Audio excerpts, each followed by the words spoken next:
क्या कभी आपको ऐसा लगा है कि आपका रिश्ता धीरे धीरे खत्म हो रहा है? जैसे पहले जो गर्माहट, जो पागलपन, जो जुड़ाव महसूस होता था, वो अब कहीं गायब हो गया है।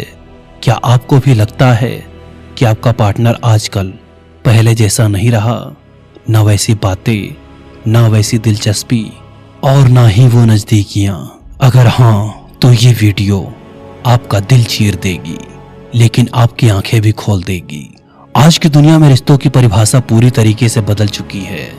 पहले जमाने में शादी से पहले किसी लड़की का हाथ पकड़ लेना भी बहुत बड़ी बात होती थी। आज का समय ऐसा हो गया है कि लोग शादी से पहले ही कई रिश्तों की सारी सीमाएं पार कर देते हैं। लेकिन सवाल ये है, क्या यह बदलता कल्चर सच में खुशियां देता है? क्या शादी से पहले के रिश्ते, हुकअप कल्चर, एक से ज्यादा लोगों के साथ एक्सपीरियंस लेना शादी के बाद स्थिर और लंबा रिश्ता चलने में मदद करता है? या फिर यही वजह आगे चलकर रिश्तों में ठंडापन, दूरी और ब्रेकअप पैदा करती है? मैं आपको एक कहानी सुनाता हूँ, आप उससे रिलेट कर पाएंगे। कहानी शुरू होती है रिया और अरमान से। उनकी शादी हो गई थी। बाहर से उनकी जिंदगी बिल्कुल परफेक्ट लगती थी। बड़ा घर, अच्छी नौकरी, हाई स्टेटस, पर कोई नहीं जानता था कि उस घर की दीवारों के अंदर कुछ धीरे धीरे खत्म हो रहा था। अरमान रोज की तरह ऑफिस से घर लौटा और देखा कि रिया हमेशा की तरह फोन में घुसी हुई है। उसने हल्की सी मुस्कान के साथ पूछा, रिया, क्या तुम्हें कभी लगता है कि हमारी शादी पहले जैसी नहीं रही? रिया ने उसकी तरफ देखे बिना जवाब दिया, तुम हर बार यही बात क्यों करते हो? उस एक जवाब ने अरमान को अंदर से हिला दिया। उसे महसूस हुआ कि कुछ बहुत गहरा बदल रहा है। वो सोचने लगा, कहाँ गई वो गर्माहट, कहाँ गया वो प्यार जो कभी रिया की आंखों में साफ दिखता था। कुछ समय से रिया इंटीमेसी से भी बचने लगी थी। उसकी छुअन में वो चाहत नहीं थी। वो अब पास नहीं आना चाहती थी, जैसे उसके अंदर कुछ मर चुका हो। अरमान को समझ नहीं आ रहा था कि आखिर ऐसा क्यों हो रहा है, पर धीरे धीरे सच बाहर आ ही गया। एक दिन अरमान ने हिम्मत जुटाई और बोला, रिया सच बताओ, क्या तुम मुझसे खुश नहीं हो? रिया ने लंबी सांस ली और धीमे से बोली, अरमान तुम बुरे नहीं हो, लेकिन मैं अब पहले जैसा महसूस नहीं करती। अरमान की आंखें डगमगा गई। उसने पूछा, मतलब? रिया बोली, मतलब ये कि मैं इस रिश्ते से बोर हो चुकी हूँ। शादी से पहले सब कुछ नया था, एक्साइटमेंट थी। शादी के बाद सब प्रेडिक्टेबल हो गया है। लेकिन ये सच नहीं था, ये सिर्फ एक ऊपरी वजह थी। असली बात तो उसने कही ही नहीं। असल में शादी से पहले रिया की जिंदगी में कई रिश्ते, कई लोग और कई तरह के एक्सपीरियंस थे।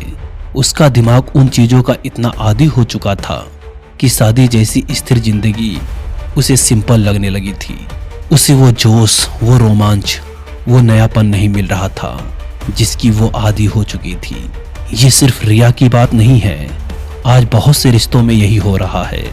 जब इंसान शादी से पहले कई लोगों के साथ मानसिक, भावनात्मक और शारीरिक रूप से जुड़ चुका होता है, तो शादी के बाद एक पार्टनर के साथ स्थिर रहना आसान नहीं लगता। दिमाग नई नई चीजों की तलाश में भटकता रहता है और शादी जैसे रिश्ते को बोरिंग महसूस करने लगता है। कई लोगों के दिमाग में ये सवाल भी चलता है कि शादी के कुछ महीनों के बाद खुशी क्यों कम होने लगती है, क्योंकि आज का रिश्ता प्यार से ज्यादा केमिस्ट्री पर चलता है। केमिस्ट्री खत्म तो रिश्ता भी खत्म। सोशल मीडिया ने भी रिश्तों को एक शो पीस की तरह बना दिया है। इंस्टाग्राम पर हर कोई परफेक्ट दिखता है, पर असल जिंदगी में कितने लोग परफेक्ट हैं? लोग घर में नाखुश होते हैं, बाहर मुस्कुराते हैं और फोटो डालते हैं जैसे उनकी जिंदगी किसी फिल्म से कम नहीं। यही झूठी तुलना असली रिश्ते को मार देती है। शादी से पहले हजार तड़क भड़क वाली चीजें देखने के बाद शादी के बाद की नॉर्मल जिंदगी फीकी लगने लगती है। कई लड़कियां ही नहीं, लड़के भी शादी के बाद सेक्स में रुचि खो देते हैं, क्योंकि उनका दिमाग बार बार उन्हीं एक्साइटिंग अनुभवों की तलाश करता है जो उन्होंने पहले जी रखे होते हैं। एक तरह से कहें तो दिमाग को नए लोगों की लत लग जाती है। शादी एक कमिटमेंट है, लेकिन दिमाग रोमांच का आदी हो चुका होता है और दोनों चीजें कभी साथ नहीं चलती। इसलिए आज की शादियां टूट रही हैं। छोटे शहरों और गांवों में आज भी रिश्ते इसलिए टिक जाते हैं क्योंकि वहां हुकअप कल्चर कम है, वहां रिश्तों की कीमत ज्यादा है, वहां शादी से पहले एक्सपोजर उतना नहीं होता, वहां दिमाग एक ही इंसान के साथ जिंदगी बिताने के लिए तैयार रहता है। लेकिन बड़े शहरों में लोग नए नए एक्सपीरियंस के पीछे इतने खो जाते हैं कि स्थिर रिश्ता उन्हें बंधन लगने लगता है। रिश्ता चलाना आसान नहीं है, इसमें प्यार चाहिए, आदत चाहिए, संयम चाहिए और एक दूसरे के साथ रहने की इच्छा चाहिए। लेकिन आज के लोगों में इच्छा से ज्यादा चॉइस है और चॉइस जितनी बढ़ती जाती है कमिटमेंट उतना कमजोर हो जाता है। शादी से पहले जो आकर्षण आसानी से मिलता है वो शादी के बाद रिस्पॉन्सिबिलिटी में बदल जाता है और रिस्पॉन्सिबिलिटी हर किसी के बस की बात नहीं। अगर रिश्ते को बचाना है तो सबसे पहले ये समझना होगा कि शादी कोई खेल नहीं है। शादी से पहले जितनी ज्यादा गलत दिशा में भटकाव होगा, शादी के बाद उतना ही ज्यादा दिमाग असंतुलित रहेगा। सोशल मीडिया की परफेक्ट दुनिया को दिल पर नहीं लेना चाहिए, वहां सब नकली चमक है। असली रिश्ता धैर्य, समझ, सम्मान और इमोशन से घर में बनता है।